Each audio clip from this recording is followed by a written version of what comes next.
Hi, I'm going to try to make this super quick, but I know the time you take here will save you time in the classroom as far as mixed seating and preferential seating. It's a new app I found called Grouper.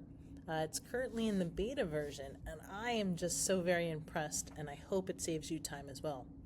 I was able to access it through my learning management system of Clever, and because of that, I already had all of my class lists already populated into this app. So I hope that you can ask for that in your district as well.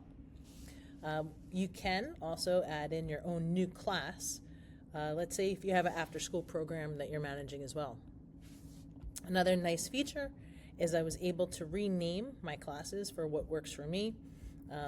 Colors is what I chose for this year. And I just want to show you kind of how to navigate it. So once you have your class there, if you dig into one, you'll see everyone's name is there. And I don't think that will pop up at first. I had already had it set up, and I just kind of wanted to show you what it looks like blank. But when you come across, you'll see attribute name, and you can choose from a variety, including do not group with. So if you wanted to start with do not group with, and okay, Fiona has already worked this last project with Helena, and I would like her to switch it up, I can kind of put that in so that in the mixed grouping, it will switch and have her not work with Helena, and it is set up for both students. So you can set up just that alone. In addition, other attributes that are set up here for you is you can just have based on people that are a strong leader, extrovert, introvert. I thought this was very useful in my ML class so that you can also kind of indicate their English language proficiency, and you can take that into account when you are doing your seating. And once you have those kinds of things set up, and for this, especially math and language arts that are so important, especially at my middle school level, you can set that up with their proficiency scale here based on STAR scores or whatever you're using, as well as Lexile reading. And that you can use it or you don't have to. Let me show you what the next part looks like.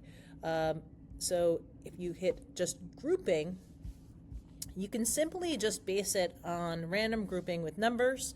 And let me just move my face over here so you can get a view. And let's say, okay, we're going to be moving the class into groups of 3 today.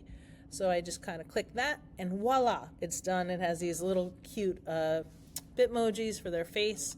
And let's say, all right, this is a group of 4. I had one in groups of 3. Let me just swing this person over into this group. Watch what happens to the faces. And you could kind of swing it around that way.